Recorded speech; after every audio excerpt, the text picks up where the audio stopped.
Eu passo agora aqui a palavra, André. Gostaria de te agradecer mais uma vez, uma ótima noite. Muito obrigado aí por aceitar o convite. Fico muito honrado com a tua presença e você pode seguir aí, por favor.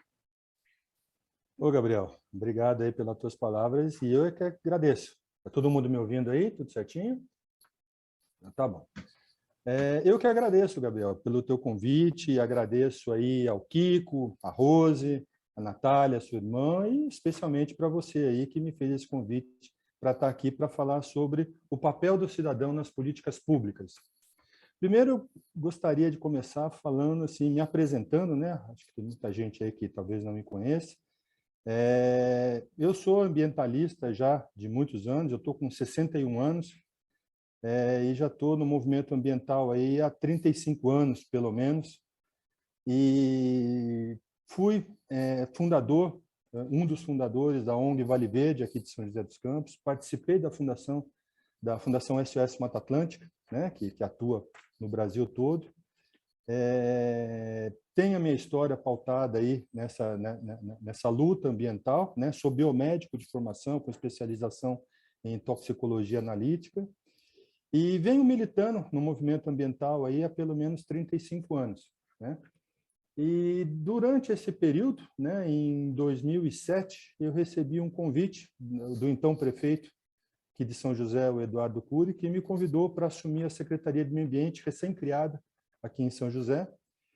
E eu fui secretário de Meio Ambiente aí nos 2 últimos anos da primeira gestão do Cury e depois nos outros 4 anos subsequentes. Então, eu fiquei 6 anos na Secretaria de Meio Ambiente aqui de São José dos Campos. Saí da Secretaria de Meio Ambiente, né, no final do mandato do Cury, e fui trabalhar na Secretaria Estadual de Energia, né, recebi um convite, fui para São Paulo, trabalhar na Secretaria Estadual de Energia, fui trabalhar com a parte de energias renováveis, energias limpas. A gente tinha feito um trabalho aqui sobre a questão de tratamento de resíduos, né? A gente estava estudando uma forma assim de dar uma destinação dos resíduos aqui em São José dos Campos. E depois logo em seguida recebi um convite para assumir a Secretaria de Meio Ambiente de Ilhabela, né? Fiquei aí um pouco mais de um ano na Ilhabela. E depois disso eu trabalhei em Mogi das Cruzes, na Secretaria de Meio Ambiente de Mogi das Cruzes.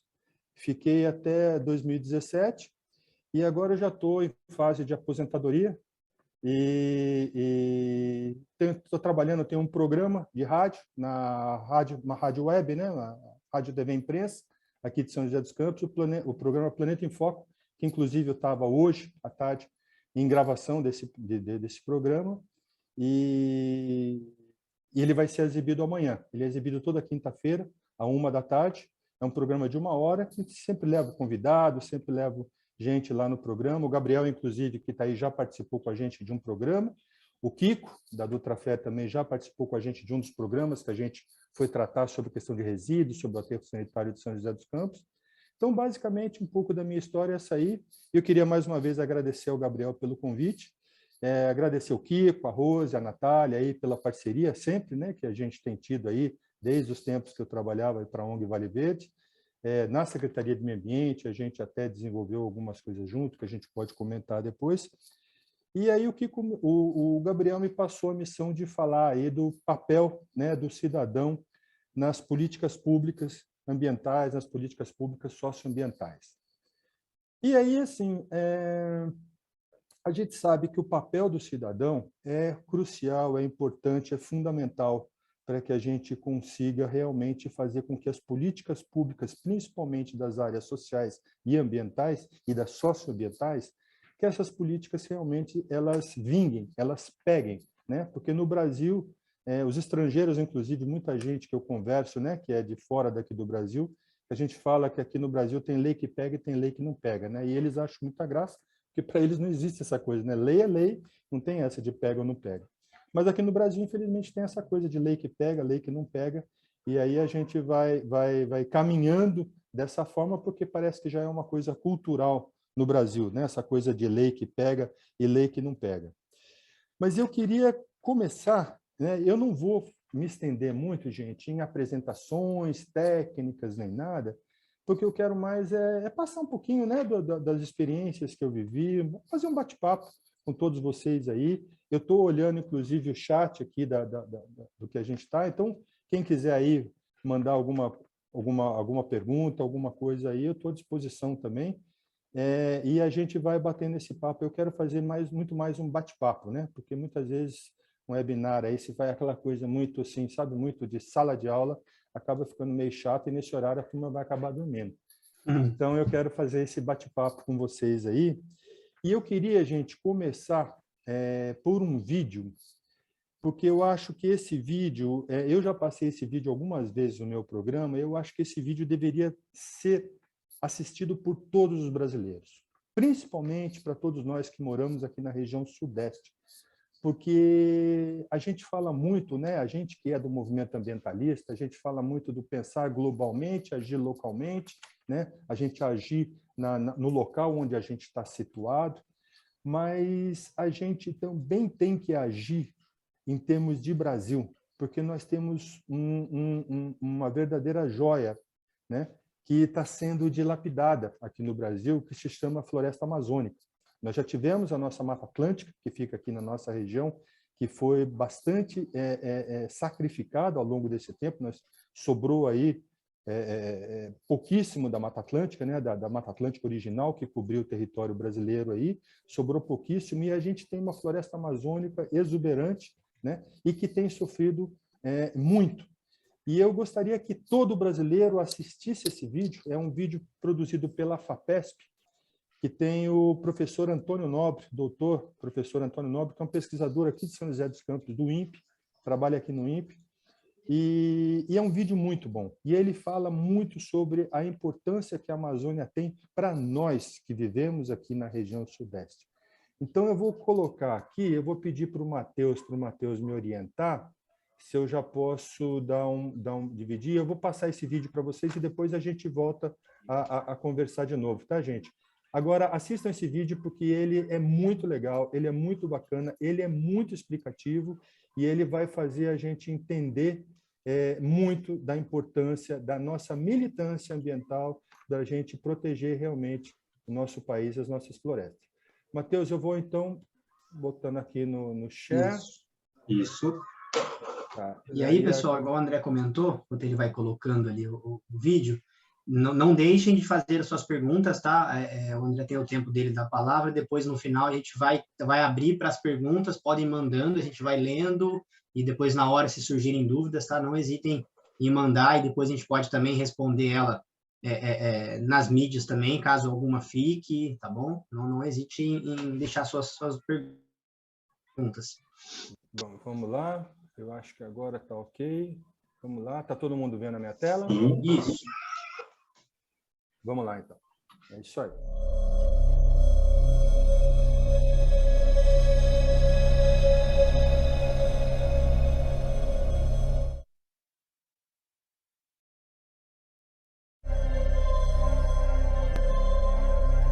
Se você olhar no mapa mundi, você vai ver que latitudes médias são regiões onde estão alinhados os desertos da Terra. Na África tem o Namíbia Kalahari, do outro lado dos Andes tem o Atacama, tem o deserto da Austrália. No hemisfério norte tem o Saara e o Sonoma lá no México. E não é por acaso que esses desertos estão alinhados ali. Existe uma circulação chamada circulação de Hadley. Ventos sobem na região equatorial porque tem mais energia lá. E lá eles perdem umidade. Por isso que estão as florestas todas lá. Esse vento que subiu progride para a latitude média. E aí onde ele desce é um vento seco, ele rouba a umidade da superfície. Então uma região, naturalmente, a tendência dela é de aridez.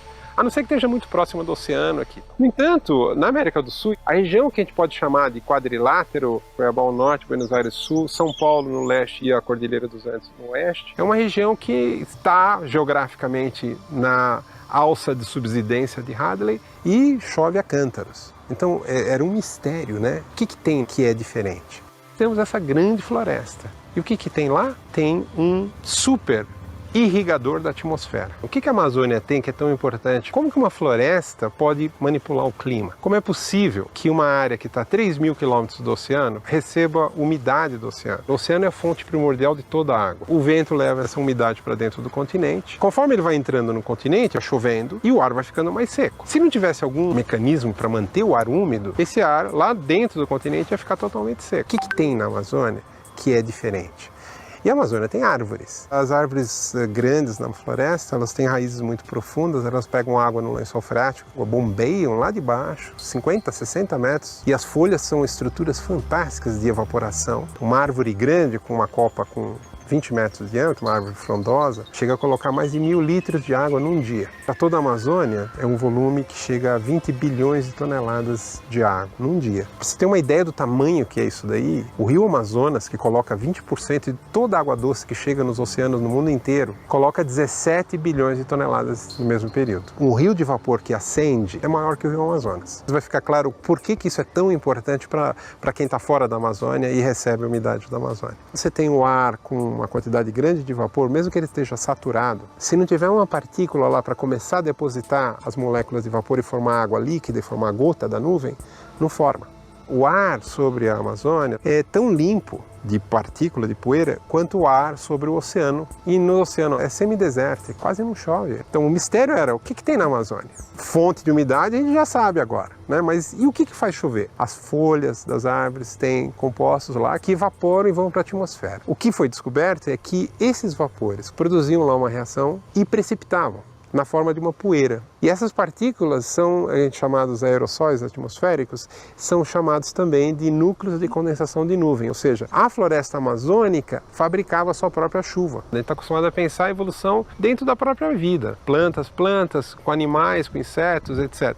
Agora nós estamos falando de uma evolução da vida toda como um todo, a floresta, com a atmosfera. Além dela produzir umidade para si mesma, produz um fenômeno que ficou conhecido popularmente por rios voadores, que explicam o mistério da região que vai de Cuiabá, Buenos Aires, de São Paulo aos Andes, ser uma região verde, úmida. Esse quadrilátero é 70% do PIB da América do Sul, é produzido nesse. Onde estão as hidrelétricas, onde está a maior agricultura, indústrias, grandes centros, e a explicação veio o transporte através dos rios aéreos de vapor que a Amazônia exporta para essa região e contraria a tendência normal dessa região de ser deserto. Você tem lá essa imensa usina de serviços ambientais que é a floresta, eu chamo a maior parte tecnológica que a Terra já conheceu. E o que está sendo feito na Amazônia? A nossa interação com aquela usina de serviço ambiental é meter motosserra, é meter trator com correntão e meter fogo. É isso que nós estamos transformando uma usina de serviço ambiental em gás. Regiões que são beneficiárias dos serviços ambientais da Amazônia, elas tinham floresta também. A Mata Atlântica ocupava 1,5 milhão de quilômetros quadrados. O efeito de perder essa floresta, que gerava um clima amigo aqui, não foi tão percebido porque tinha a floresta amazônica lá. Eu estou fazendo uma inferência. A inferência é, se a umidade, a maior parte da umidade que chega nessas regiões aqui, centro-sul da América do Sul, vem da floresta amazônica, e a floresta amazônica hoje nós sabemos que produz todos esses serviços, qual é a conclusão lógica? É que nós estamos matando a galinha dos ovos de ouro. O agravamento do clima decorrente do desmatamento é irrefutável. Mas tem outros efeitos também, tem o aquecimento global, tem outras regiões da Terra que estão sofrendo impacto semelhante. Quanto será só do aquecimento global? Quanto que o aquecimento global produz um dano maior aqui, porque não temos mais a floresta atlântica aqui primeiro e não temos a floresta amazônica mais lá? Já sabe, está dizendo uma coisa muito claro. Perdeu floresta? Se prepare para um clima inóspito. Você tirou a árvore, você tirou aquele serviço. Seguiu o desmatamento, aumentou o desmatamento, ampliou, encontrou um amparo legal, porque as leis que fizeram agora como o Código Florestal deu anistia para quem desmatou. Tem alternativas demonstradas de que você pode acabar com o desmatamento e replantar as florestas. Replantar a floresta não só na Amazônia. A gente viu que a floresta tem um papel muito grande, então para que ninguém no estado de São Paulo use esse argumento e falar o problema não é meu, o problema é da Amazônia porque estão desmatando lá. Né? O problema é de São Paulo, sim. Não tem por que um morro pelado que não produz nada para a pecuária, como a gente vê em São Paulo por todo canto, não ser replantado e ter uma floresta nascendo ali. Só que replantio de floresta significa, a gente levou 40 anos destruindo, no caso da Amazônia, levou séculos destruindo a Mata Atlântica, porque era no machado, não tinha motosserra, mas a gente vai precisar ter paciência para reconstruir. Uma árvore demora décadas para produzir esses efeitos todos, né? Mas um dia a gente precisa começar.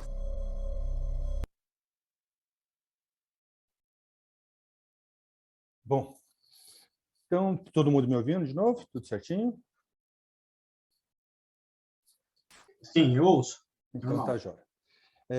Bom, gente, esse vídeo eu acho ele extremamente importante. Como eu falei antes, eu acho que esse vídeo tinha que ser passado para todo brasileiro, né? Todo mundo entender a importância que a floresta amazônica tem, principalmente para a gente que mora na região sudeste, na região centro-oeste.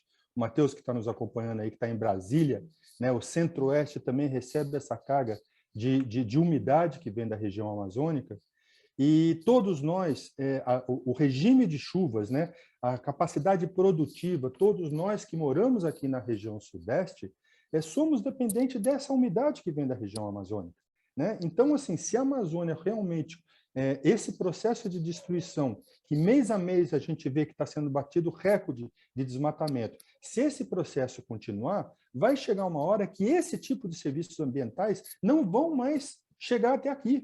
Isso é, essa umidade toda que é gerada na floresta amazônica, que chove aqui para a gente, a região sudeste está fadada a ser a mesma coisa que o Antônio Nobre comentou no vídeo, né?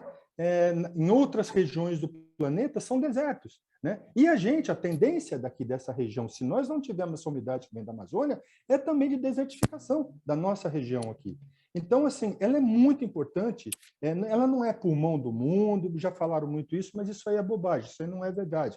Mas a Amazônia é extremamente importante como reguladora do clima e, principalmente, a regularidade de chuvas que a gente tem no resto do país como um todo, né? Porque essa umidade exportada da Amazônia que chega aqui na nossa região é o que dá a qualidade do que a gente tem aqui, a vegetação que a gente tem, a produção, né, de grãos, a produção agropecuária.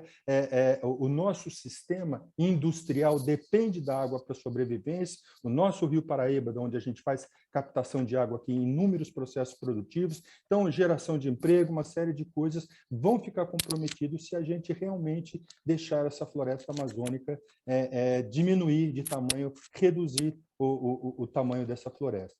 Então, realmente, é uma das coisas que eu falo muito, falo sempre, que a gente precisa realmente abrir os olhos para o que está acontecendo na Amazônia. A Amazônia não está longe da gente, a Amazônia não é aquela floresta que está lá longe, vamos proteger a floresta que está aqui perto. Não, gente, nós temos que proteger por uma questão de sobrevivência de todos nós que moramos aqui. E a gente, como política pública, como cidadão, qual é o nosso papel, né? O nosso papel é a gente cobrar, né? Cobrar dos governos, cobrar das autoridades, é a gente realmente fortalecer as entidades que trabalham com desenvolvimento sustentável, né? A gente priorizar essa questão que o Gabriel estava falando, da questão do consumo consciente, né, da gente evitar a geração de resíduos desnecessariamente. A gente tem um plano nacional de resíduos, uma política nacional de resíduos sólidos, em que ela coloca várias etapas que a gente tem que cumprir na questão de resíduos. A gente tem que proteger as nossas árvores, proteger principalmente essa floresta que a gente tem aqui, porque ela realmente é o diferencial do Brasil em relação ao mundo. Nós somos riquíssimos, e nós somos riquíssimos em biodiversidade, em floresta.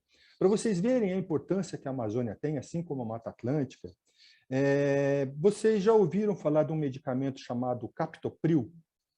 O Captopril é um medicamento usado, ele é importado, né? O Brasil importa esse medicamento, e ele é um medicamento utilizado para controle de pressão arterial.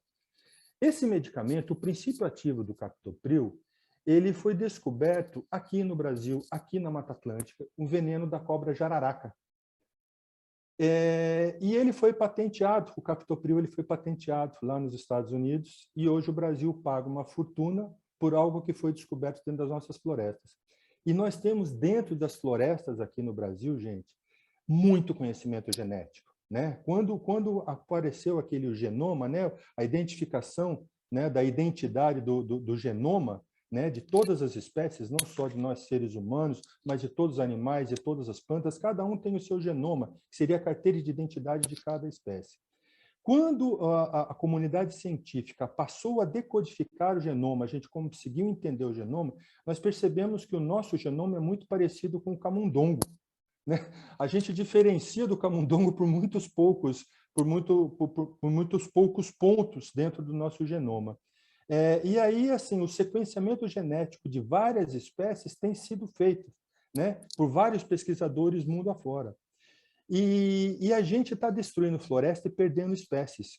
E isso é muito perigoso para todos nós aqui no Brasil, porque eu citei esse exemplo da cobra jararaca, né, que o veneno da jararaca dá origem aí a uma série de medicamentos, e a gente poderia citar aqui uma série de raízes, de cascas, de folhas, de insetos, de outros animais que têm princípios ativos extremamente importantes para a medicina, para a produção de alimentos, para a produção de medicamentos, para uma série de coisas, até mesmo tecnologia, né?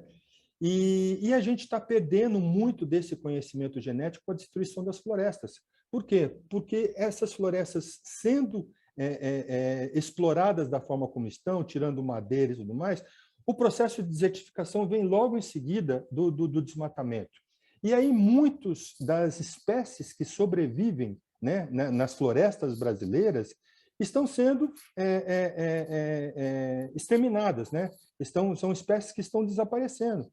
E uma vez que ela desapareceu, a gente perdeu o conhecimento genético dessa espécie também, a gente perdeu a propriedade, vamos dizer assim, o princípio ativo dessa espécie foi junto com a destruição da floresta que a gente está fazendo. Então, é uma grande burrice do Brasil, né?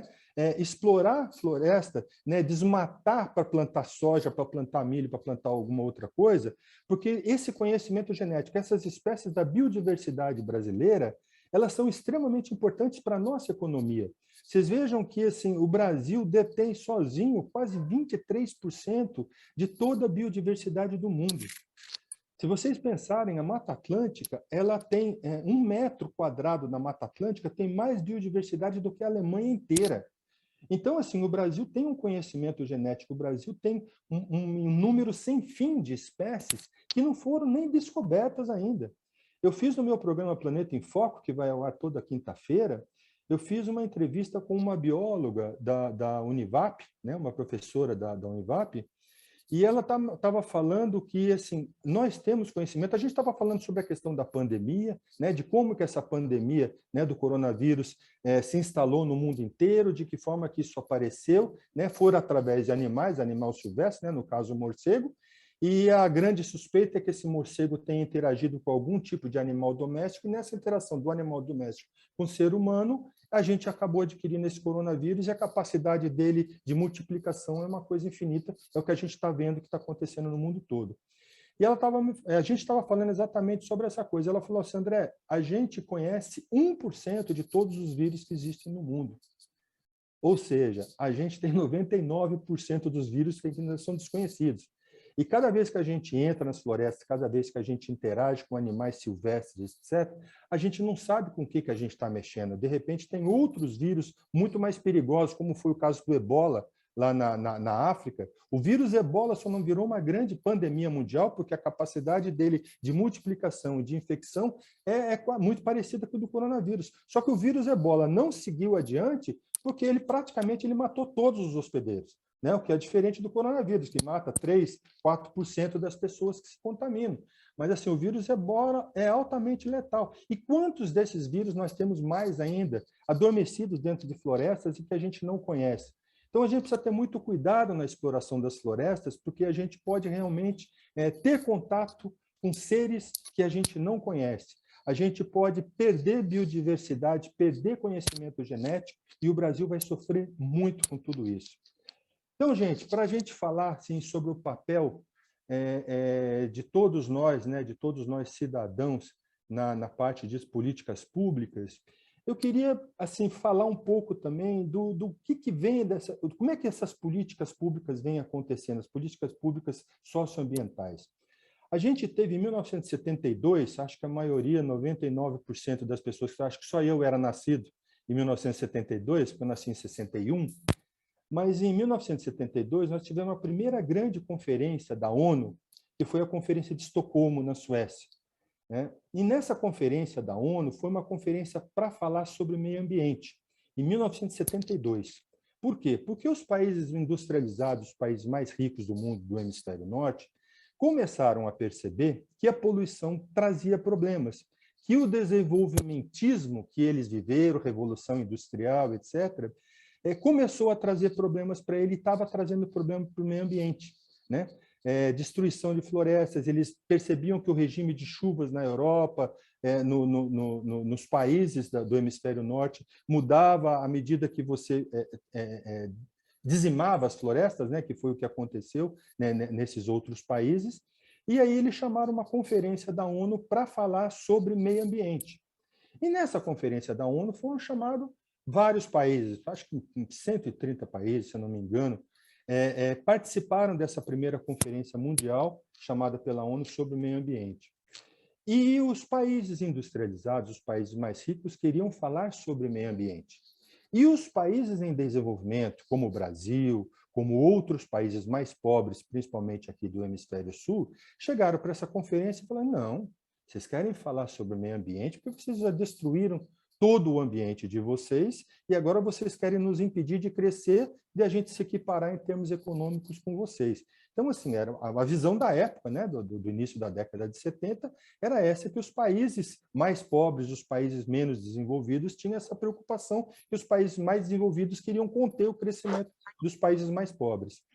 E a conferência foi muito difícil, a Conferência de Estocolmo, né?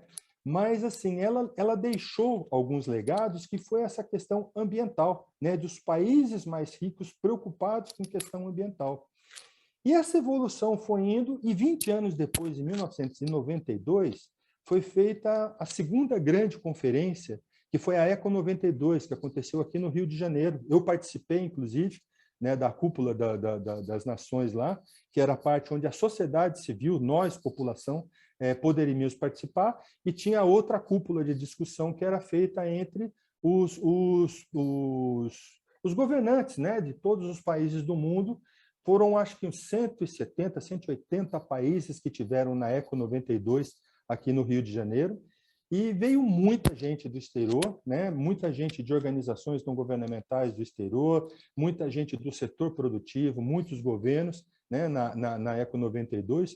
E na Eco 92 realmente começou uma grande discussão sobre a questão das mudanças climáticas do aquecimento global, né?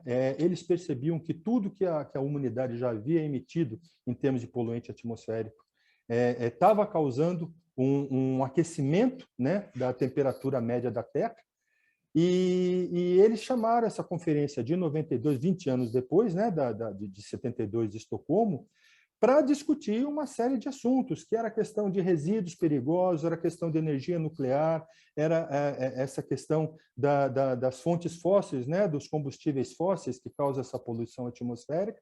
Então, foi uma grande discussão a respeito desse assunto, né, que culminou em 1997 com a assinatura do Tratado de Quioto. O que era o Tratado de Quioto? O Tratado de Quioto era todas as grandes nações se reuniram e assinaram um combinado, vamos fazer um combinado, as nações mais desenvolvidas, mais industrializadas, né, as mais poluentes, né, do planeta, que eles iam assinar um tratado, que era o Tratado de Quioto em 97, para que todos eles reduzissem as suas emissões atmosféricas até os níveis pré-industriais. Tá? Óbvio que o Tratado de Quioto acabou ficando muito na conversa e acabou não se viabilizando. E houve uma pressão muito grande da sociedade civil, das ONGs, de todo mundo que participou da conferência de 92, da Eco 92. Nós mesmos, né, a gente já estava aí na militância do movimento ambientalista. Nós fundamos a ONG Vale Verde em São José dos Campos em 1988. Né? A gente começou a militância em 87 e em 88 nós fundamos a ONG Vale Verde. Em 92 a gente foi para a conferência, e dessa conferência várias organizações não governamentais começaram a pressionar os seus governos em cada um dos seus países. E isso é o que faz a roda girar. Daquilo que o Gabriel me pediu, a política pública, a participação da sociedade, essa participação da sociedade de cobrar dos governos, né, de entender o problema e de cobrar que uma solução seja tomada, que a gente precisa reduzir a emissão atmosférica, que a gente precisa reduzir o uso de combustíveis fósseis, que a gente precisa valorizar as energias renováveis, as energias mais limpas, a energia eólica, né, que é dos ventos, a energia solar. Então, assim, a pressão da sociedade civil fez o quê? Fez que a sociedade começasse a se movimentar. Então, em 97, houve o Protocolo de Quioto, né? Esse Protocolo de Quioto foi assinado por 30 e poucas, acho que 35, 36 das nações mais desenvolvidas, mais industrializadas do mundo, e essas nações se comprometeram a reduzir suas emissões. E aí foi criada uma série de estratégias, né, para redução. Muitas nações, muitos países não conseguiam reduzir suas emissões. Então, assim, houve a questão da compra de crédito de carbonos em países em desenvolvimento. Então, você comprava crédito de carbono no Brasil, em outros países em desenvolvimento, e você compensava as emissões de carbono que o seu país estava fazendo. Mas, isso, assim, o protocolo de Kyoto, infelizmente, ele acabou não vingando. Ele acabou... muitos países assumiram seus compromissos, mas não cumpriram vários de seus compromissos, inclusive o Brasil, né? Ele trouxe questões positivas à Eco 92, que foi a Agenda 21, né? A Agenda 21, que infelizmente já está esquecida, mas a Agenda 21 fez com que vários municípios, vários estados e a própria nação, o próprio país se empenhasse no cumprimento de várias metas da Agenda 21, e dentro dessas metas tem a questão das energias alternativas, das energias mais limpas, etc., a questão da água, da poluição da água. Então, tem uma série de fatores que estavam envolvidos dentro da Agenda 21 e que vários municípios foram cumprindo suas Agenda 21. Aí nós chegamos em 2002, que foi conhecida como a Rio+10, que foi uma conferência que aconteceu em Joanesburgo, né, na África do Sul. E nessa conferência de 2002, já tinha uma pressão muito forte da sociedade, a gente já estava no ano 2000, né? O aquecimento global já era uma realidade para todos nós, as mudanças climáticas já eram uma realidade para todos os países, para toda a sociedade, vamos dizer assim. A imprensa toda estava mobilizada nessa situação, e descobriu-se que a gente tinha um outro problema, além da questão do aquecimento global, que era a camada de ozônio. Né? A camada de ozônio que protege a Terra dos raios ultravioletas que vem do Sol, né? É uma camada, o O3, né? O ozônio, que é o O3, que circunda a Terra, protege a Terra desses raios ultravioletas, e a camada de ozônio estava com um grande buraco. A comunidade científica descobriu que a camada de ozônio estava acabando, principalmente na região dos polos, né? Não só no Polo Norte, como também, principalmente aqui no Polo Sul, na região da Antártida. Né? E alguns países já estavam, né, com a camada de ozônio bastante fina, né, bastante comprometida, né, podendo causar aí um câncer de pele na população, uma série de coisas. E aí foi feito um tratado, né, para redução dos gases que causavam o buraco na camada de ozônio, entre eles principalmente o CFC, o clorofluorocarbono, que era usado gás de refrigerador, né, de geladeiras, de freezer, etc., em aerosóis, e a comunidade toda se mobilizou, a população se mobilizou para reduzir o uso, né, de aerosóis e para reduzir e para começar a mudar esse tipo de gás. O resultado foi que a população conseguiu essa mobilização da sociedade, o envolvimento de governos, etc. Nós conseguimos recuperar a camada de ozônio. Hoje ela não sofre mais o que ela sofria há tempos atrás. Por quê? Porque nós praticamente reduzimos a zero a emissão de CFC no mundo todo. Então, assim, a camada de ozônio conseguiu se regenerar, conseguiu se recuperar, e ela está hoje circundando a Terra e fazendo a sua função. E aí a pergunta que fica é, por que a questão dos combustíveis fósseis, né, do CO2, a gente não consegue, desde Kyoto a gente tenta fazer tratados e a gente não consegue avançar, e na questão do CFC, do clorofluorocarbono, a gente conseguiu avançar? Simples, a resposta é muito simples, porque praticamente todas as atividades econômicas nossas geram carbono, geram CO2, né? E o CFC era o gás de... Então, foi muito mais fácil a gente realmente reduzir a poluição pelo CFC do que está sendo a discussão sobre o carbono, né? E o carbono a gente coloca aí vários outros tipos de gás, por exemplo, o gás metano. O gás metano é um gás que vem do apodrecimento, né, da deterioração da matéria orgânica, né? A gente vê muito em aterros sanitários a emissão, né, de gás metano. A gente vê até no punzinho da vaca, no punzinho da ovelha, dos animais da pastagem ali, a emissão de gás metano, né? Ele faz parte, inclusive, do intestino, né, de nós animais. E o gás metano ele é 23 vezes mais reativo, vamos dizer assim, do que o CO2, do que o gás carbônico para fins de mudança climática e de aquecimento global. Então, assim, por que a gente não está tendo sucesso na questão das mudanças climáticas? Porque todas as nossas atividades econômicas queimam combustíveis fósseis e a gente trocar os combustíveis fósseis por outros tipos de combustíveis realmente está sendo uma tarefa muito difícil da nossa sociedade. E nós chegamos agora em 2012, que foi a Rio+10, onde a gente teve lá uma série de discussões, né?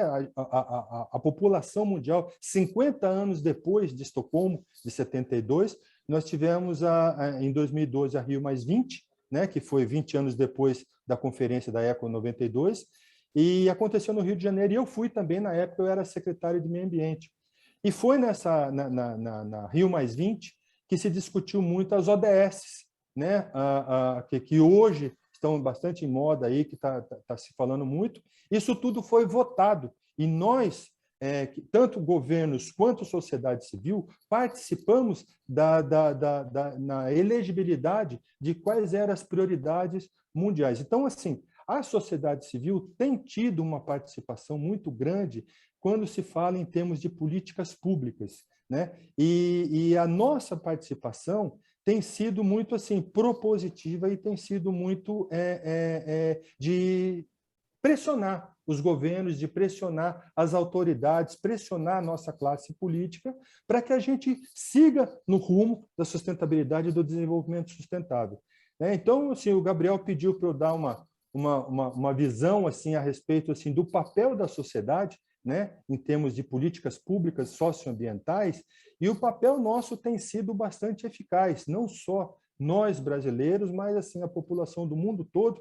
A gente vê aí uma instituição como o Greenpeace, como a WWF, né, que são entidades fortíssimas, entidades da sociedade civil, o ISA, Instituto Socioambiental, que é daqui do Brasil, a própria Fundação SOS Mata Atlântica, são entidades assim que têm participado, né, como players mesmo,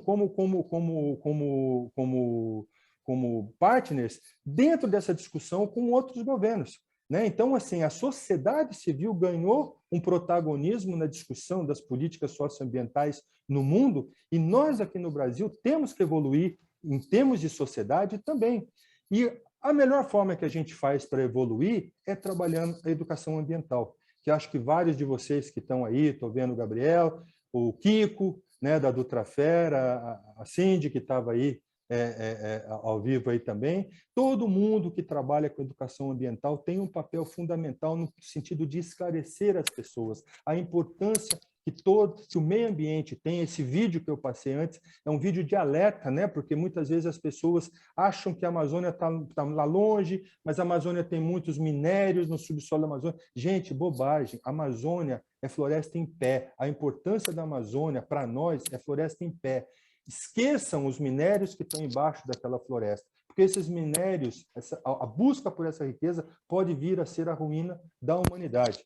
Eu não sei se todo mundo aí que já teve a oportunidade de assistir um filme aí que tem um meteoro que vai cair na Terra, até esqueci agora o nome do filme, mas é uma sátira, né, esse filme, mas ele é uma cutucada realmente para a gente pensar, será que é tão importante a gente extrair minérios, extrair ouro, extrair o tal do nióbio, etc., que está no subsolo da Amazônia, ou será que para a gente é mais importante a gente manter essa floresta em pé, que ela tem os serviços ambientais extremamente importantes para todos nós que moramos no resto do Brasil e que vivemos, né, da umidade que a floresta amazônica exporta para todos nós aqui e que regula o nosso clima e que regula o nosso país. Então, é uma coisa para a gente realmente pensar bem e a gente avaliar muito bem, num ano eleitoral principalmente, o que os nossos candidatos a presidente, a governador, principalmente senadores e deputados, porque essa classe, né, a classe do legislativo,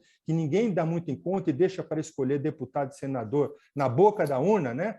Sai catando papelzinho no chão para ver em quem que eu vou votar. Infelizmente, aqui no Brasil nós temos isso, mas é extremamente importante que nós tenhamos senadores e deputados comprometidos com as questões socioambientais. Então, um grande papel nosso como sociedade civil é a gente realmente pressionar pressionar para que as políticas públicas socioambientais sejam viabilizadas, sejam aplicadas. Nós temos uma legislação ambiental no Brasil extremamente avançada, que está sendo bombardeada no Congresso Nacional, porque muitos deputados estão tentando, né, já conseguiram fazer uma primeira mudança no Código Florestal, já mudaram, inclusive, o perfil das APPs, né, das áreas de preservação permanente. Isso é realmente muito preocupante. A questão das reservas legais das propriedades. Então, assim, tem muita gente, proprietário de terra, ganhando muito dinheiro com as suas terras. Muito deputado. Muitos deputados, inclusive, né, Gabriel? Muita gente aí envolvida nisso, ganhando muito dinheiro com isso. E o que isso está revertendo para o país? O Brasil é um grande exportador de grãos, é um grande exportador de commodities. Isso interessa para nós? E cada vez que a gente exporta 1 quilo de carne, quanto de água nós estamos mandando com esse 1 quilo de carne?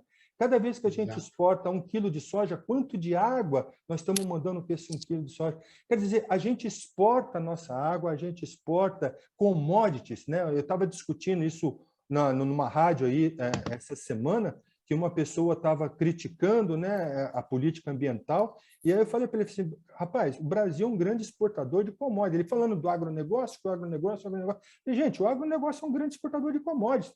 Enquanto a gente está exportando grãos, em outros países do mundo, esses grãos estão virando alimentos, estão virando produtos processados, estão gerando emprego, renda, e estão gerando riquezas nesses outros países. E a gente aqui ainda vendendo espelhinho, né? A gente está trocando espelhinho para floresta, a gente tá como índio de quando os portugueses chegaram aqui no Brasil.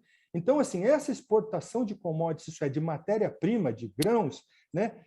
Para o Brasil, isso pode parecer muito bom, porque a balança comercial do Brasil fica estabilizada por causa do agronegócio, mas isso não tem sido bom para o Brasil. A gente exporta minério de ferro, e isso é processado na China, isso é processado na Europa, isso é processado em outros países e volta em forma de veículo, volta em forma de motor, volta em forma de outros produtos metálicos. Então, a gente está exportando essas commodities, exportando matéria-prima e comprando o que é o produto processado, gerando emprego, gerando riqueza em outros países. Quer dizer, então, é uma burrice nossa, em termos de política pública, a gente achar que o agronegócio é o top de linha e tudo mais. E num país que tem um agronegócio tão forte como o Brasil, a gente ter um mapa da fome, do tamanho que a gente tem aqui no Brasil, é uma coisa realmente que a gente tem que parar, pensar, botar a mão na cabeça e falar, escuta, nós não estamos no caminho certo. Nós, enquanto sociedade, nós não estamos no caminho certo. Meu tempo já deu, Gabriel? Eu já passei o tempo aí, Matheus, Gabriel, já deu meu tempo. Não, mas fechou. Você fechou. É que eu sou uma matraca mesmo. É que eu sou uma matraca mesmo. Eu ainda ia falar da questão de resíduos, da Política Nacional de Resíduos, mas a gente vai ter aí professores, a gente vai ter uma engenheira ambiental, a gente vai ter bastante gente aí para falar sobre isso. Mas, Gabriel, eu te agradeço mais uma vez aí pelo convite, pela oportunidade que você me deu aí de passar esse vídeo para todo mundo e de bater esse papo com todos. E eu fico aí à disposição de vocês, à disposição de quem quiser aí conversar depois do webinar, conversar amanhã. O meu Facebook é André Miragaia, para quem quiser colocar lá. Todos os nossos programas Planeta em Foco, já estamos 1 ano de programa, Planeta em Foco, já vamos fazer 1 ano agora em julho, Gabriel. Pois é, como passa rápido, né? Isso, com o patrocínio da Dutrafé, com o apoio da Dutrafé aí no programa.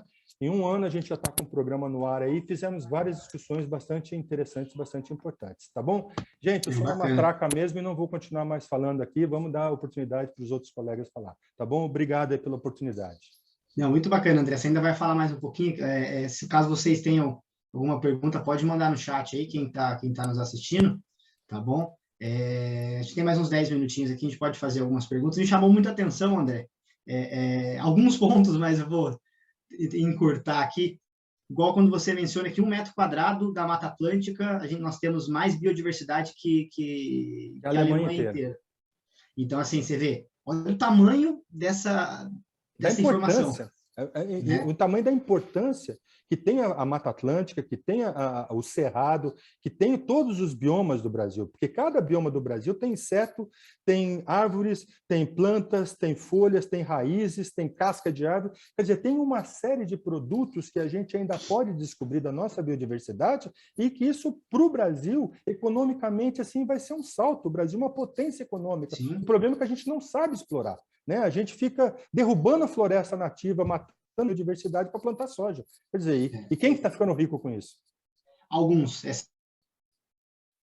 Exatamente. Alguns poucos vão ficando ricos com isso e a comunidade, a sociedade como um todo acaba perdendo tudo isso. Não, e você vê que tem vários temas aí que você mencionou que a gente pode abrir para a gente poder falar, igual quando você comentou a questão da fome, e entra muito também um ponto que eu falo, a questão do desperdício alimentar, que a gente tem, e muito disso é por políticas, porque a gente tem diversas políticas de grandes corporações que eles são, entre aspas, ali, obrigados a jogar fora, porque não pode reaproveitar, porque é isso, porque é aquilo. Então, assim, esse é um pequeno exemplo, né, das políticas, de como a gente pode e deve cobrar para que tenhamos políticas que venham solucionar alguns problemas.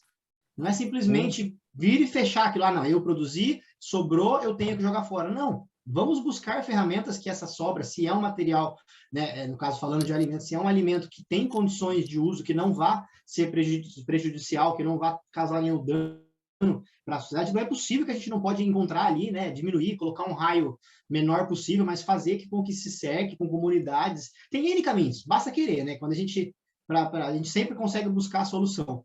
Então, assim, esse é um ponto que me chamou a atenção, como da biodiversidade, a questão do desperdício.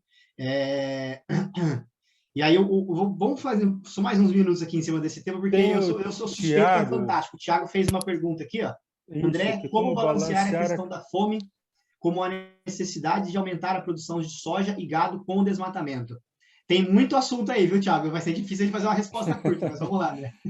Não dá para fazer uma resposta curta, Thiago, mas eu falo uma coisa para você. É uma situação muito complicada, né? Porque aquilo que eu falei, a gente está destruindo floresta, sendo que o que nós já destruímos de floresta, isso é, as áreas que já foram plantadas e que hoje estão improdutivas, tanto na Amazônia quanto no Centro-Oeste, na área do Cerrado, todas essas áreas, a Embrapa já provou que todas essas áreas podem voltar a ser áreas produtivas.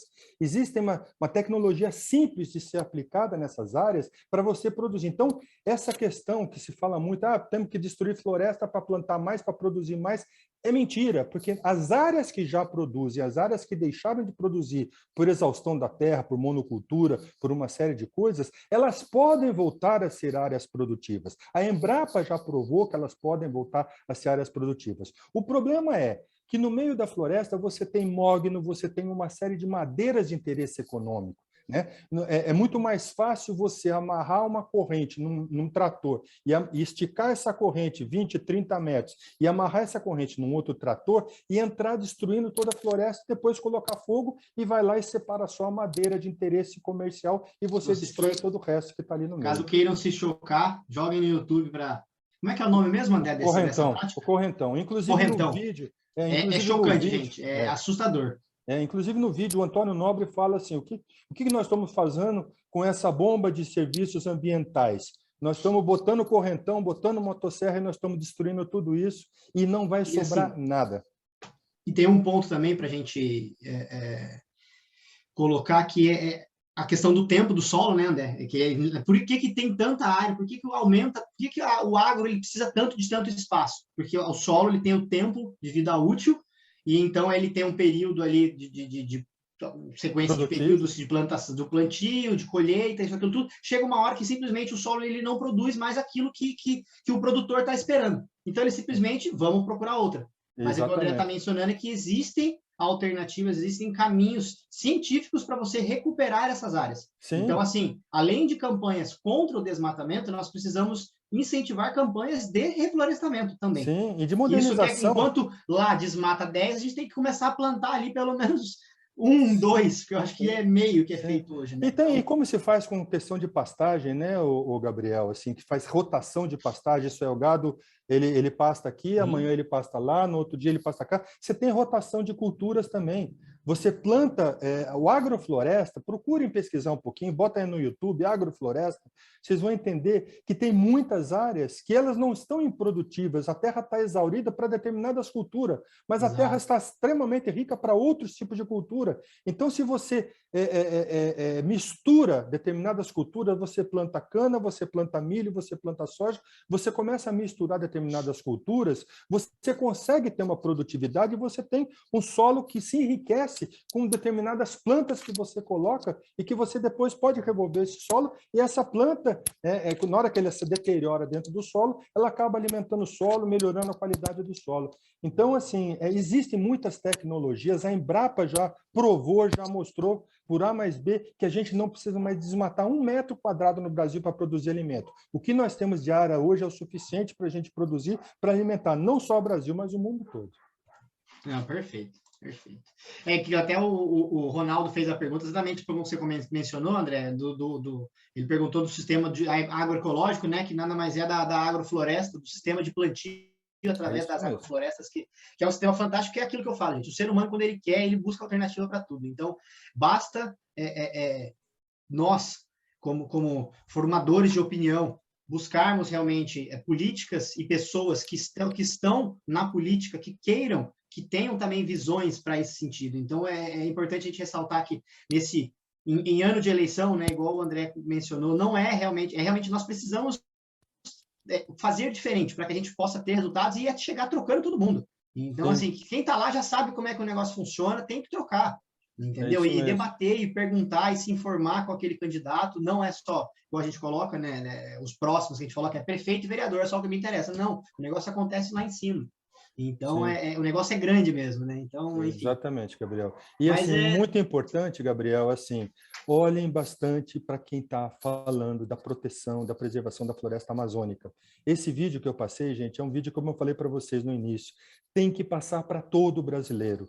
Todo mundo tem que saber levar a informação mesmo, floresta... isso é uma educação ambiental. Exatamente. Esse é um vídeo de educação ambiental. Entender a importância que essa floresta tem para a nossa sobrevivência, enquanto país, enquanto nação, enquanto Estado de São Paulo, enquanto setor produtivo, quem é da indústria, enquanto pessoas que precisam trabalhar, porque a água, o nosso emprego também depende da água, não é só nossa vida, não é só água de beber, não. O nosso emprego depende da água também, porque muitos processos produtivos precisam de água no seu processo.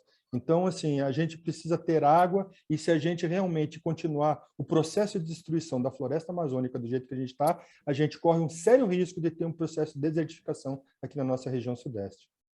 Bacana. Ó, a gente tem diversas perguntas ali, eu acho que a gente pode depois seguir, fazer uma live só sobre esse tema, que ele é bem polêmico, e é para ser polêmico, porque a proporção da polêmica é exatamente isso, é o costume da sociedade ali, de realmente tocar na ferida, porque é assim que a coisa reverbera. Sim. Mesmo, né? Para quem está na situação. É isso mesmo. O papel da sociedade civil nas políticas públicas, né? Exatamente. E quem tiver mesmo aí, gente, a gente tem que, por causa do nosso horário, da nossa segunda convidada aí, e o horário de vocês também, caso a gente vai se deixar, a gente vai longe aqui, gente. Não está acostumado a ir longe nos nossos papos. Eu ia mencionar quanto à questão da gente poder depois estar falando sobre isso, por isso que eu coloquei para vocês, gente. As dúvidas, as perguntas, a gente vai anotar tudo aqui, vai tentar colocar para vocês, depois a gente grava alguns trechos, coloca, a gente vai fazer... A nossa intenção aqui é só fazer esse primeiro mesmo webinar, essas lives, trazer esse conhecimento, porque o que nós estamos fazendo aqui é uma educação ambiental. Então, são convidados com conhecimento vasto que vão trazer... situações que vão chocar. Então, esse é o intuito mesmo da gente poder trazer esses assuntos à tona, porque é a necessidade, debater e buscar soluções e apontar um problema, porque ele tem um tempo. E esse tempo, se é que ele já não passou, ele está na porta. Então, é bem por aí. Certo, André, agradeço muito a tua contribuição, a tua aula aí para a gente. Como eu mencionei, gente, dúvidas, perguntas, não deixem de colocar aqui para a gente. E acho que é isso, né? Te agradeço de coração mesmo aí, muito válido. Você viu que trouxe várias dúvidas aqui, o pessoal fazendo várias perguntas, é bacana. Tá joia, Gabriel. Obrigado. Eu mais uma vez que agradeço a você, agradeço a doutora Fera, ao Kiko, a Rose, a Natália, sua irmã, e em especial a você aí que me convidou para a gente poder fazer esse bate-papo com todo mundo, tá legal? Fico à disposição, se tiver aí, quiser passar qualquer coisa para mim, Gabriel, estou à disposição aí para a gente bater um papo com todo mundo que está nos assistindo, para responder as perguntas, para indicar, inclusive, até literatura aí para as pessoas, para o pessoal aí se aprofundar um pouco mais nesses temas que a gente comentou.